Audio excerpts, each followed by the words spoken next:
नाराज क्या सही लाइव चलते पे मुन्ने मामू नाराज अस्पताल में पे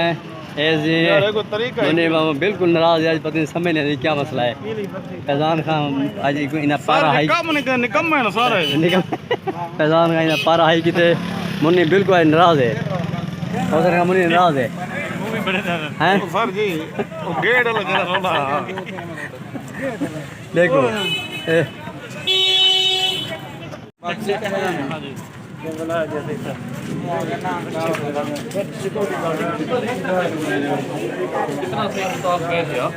मुन्नी मामू बिल्कुल नाराज है समझ आ नहीं सकता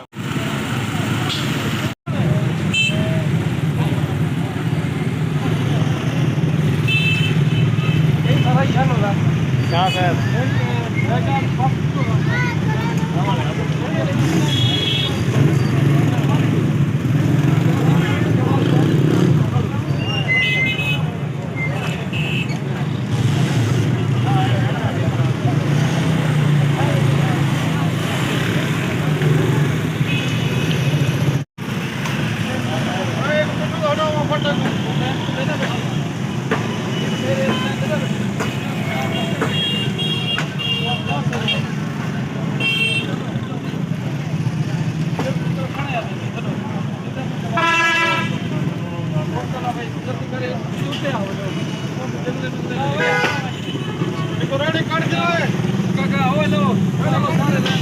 रेडी काटा